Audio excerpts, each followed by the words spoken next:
What's up, guys? Welcome back to Project GrrMaro. Sorry, we're a little delayed on this episode. We were gonna get this thing on the dyno, but a couple things held us back, but Brett and the guys got everything all ready. We've got a brand new, pretty much custom wiring harness for an OEM ECU got on the motor. So since last week, Brett's got a custom pedal deal. I guess you have to have OEM pedal in order to get the OEM ECU to do all the right readings and everything. So today, we're gonna finally fire it up, and then we're going to do our heat cycles to get everything broken in, and then we'll do some awesome dyno pulls.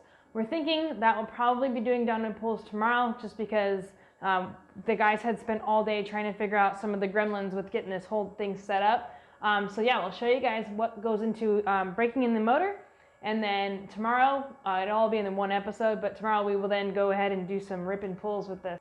So in case you guys are just tuning in, I'll go ahead and give you guys a quick rundown of some of the components we have into this build. First off, I want to start out with K-Tech. We've got a lot of K-Tech components on this build. The ones you can see that are obvious right off the bat are going to be our valve covers. I got custom powder coated neon yellow valve covers because that's my favorite color. They look amazing. I'm so glad we went ahead and got that. It was kind of like, man, should we do it? Should we not? And they look awesome, and everybody talks about them, so I'm really pumped on those. Also have a K-Tech oil pump. We have the K-Tech C5 timing chain, K-Tech throttle body, and also their CNC port heads. They are awesome flowing heads. K-Tech has a lot of history with GM and Chevy, and they have some of the best flowing heads on the market. Brett's really excited too to be using K-Tech because he knows the history and just the amount of technology and engineering that goes into having them. So I'm very excited to have them on board. It's really cool of them to engrave the Grr Racing logo on there with K-Tech. Just such an awesome partnership. So once again, huge shout out to K-Tech. Thank you guys so much for making this possible. I never in my wildest dreams would have thought I'd have K-Tech components on my street engine. That kind of turned into a race motor, but that's cool. In addition to that, we've also got Fast on board. They have this awesome intake manifold that we've been using. It's the LS3. Should give us a lot of really good torque response. They got short runners in there, which are a race runner. You can't see them right now, but if you guys tune into the previous episodes, you'll see all of that. We also had King bearings throughout the engine, mains and rod bearings. King has been a part of my race program for a long time too, so it's really cool to involve them on this build. We also have Radium fuel rails. They're also a partner of mine that have been along for several rides with us, from our Scion FRS to now my street car. So it's pretty awesome. They make some really great products, catch cans, all kinds of stuff like that. In addition, we have CP Carrillo pistons and rods in this motor. If you want to learn more about that, tune back into the previous episodes, and we talk all about the compression that we're going to have in this motor. I think it's a 12.1 or 12-to-1 compression. We also have Cook's headers, some of the best headers on the market. If you want to make power, Cook's is the way to go. Plus they just look amazing. We've already ran some heat through the motor, as you guys saw, and they've got some amazing color on them. We'll be adding some heat shield products to those just to keep the heat in, keep the horsepower up, and then to keep the radiant heat away from the engine bay. So super pumped on the Cook's headers. Fitment is going to be amazing. I mean, obviously with the motor out of the car, it's not really that hard to figure out where they go and how they fit, but I know being Cook's, they're going to go in perfectly with the motor.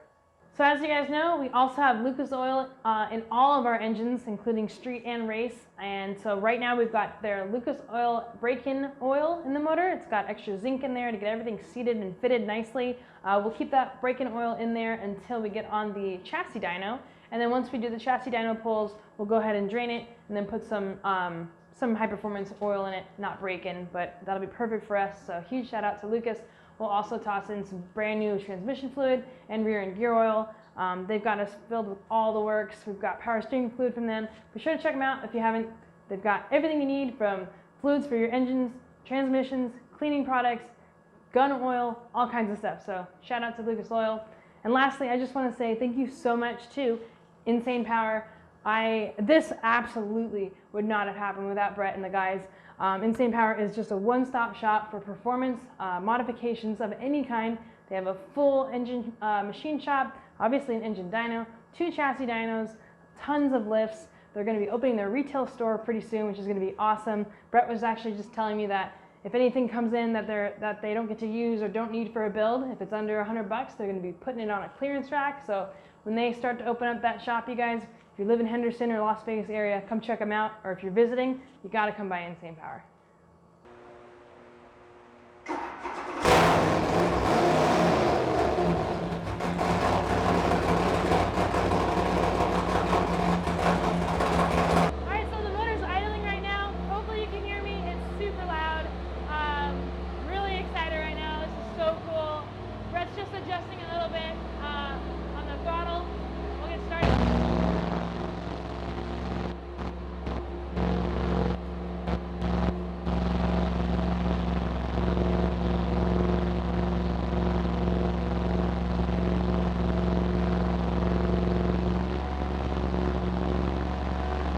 So we got a little load on it.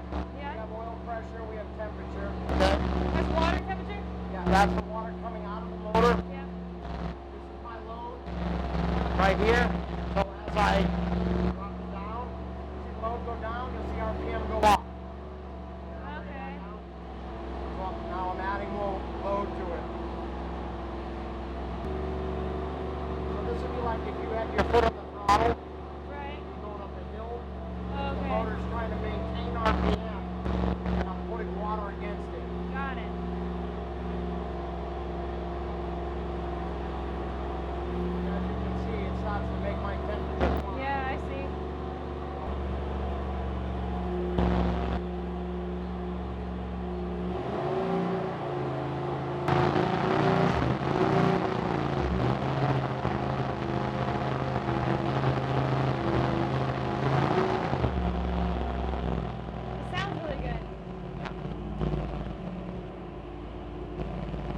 So we have rock solid oil pressure. Yeah. So what do you want to get the water temperature to? Like, I'm going to bring it to 180. 180? Yeah. I don't think it has lifter tick anymore. There's no lifter tick. No more lifter tick. It's a little louder though. It's a little bit louder, yeah. So we're about good right there. Right? Yeah.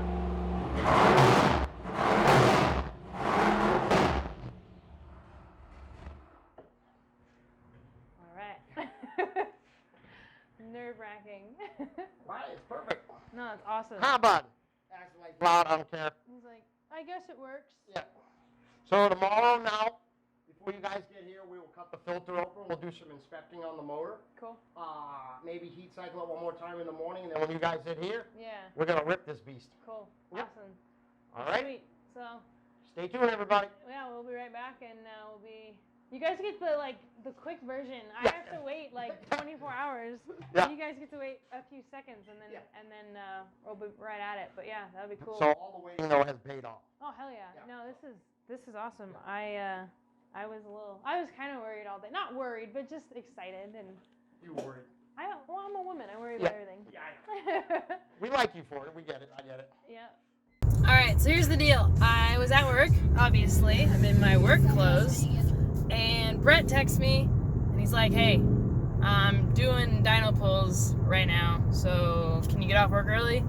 And my boss is so cool. She said, yeah, no problem. So I'm driving to Brett's right now, gonna check out the dyno pulls and do some filming on my own, since Anthony's still at work, but Brett says it's making some really good power and some amazing torque.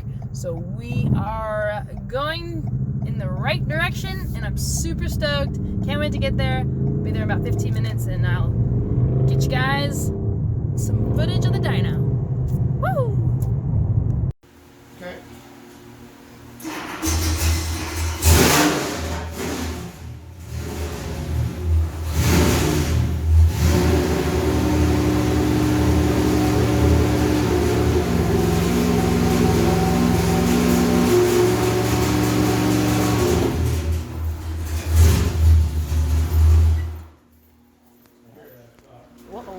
What was that?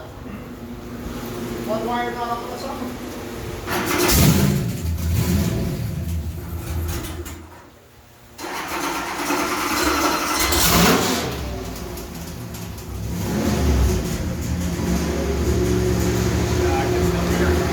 Yeah, it's crackling.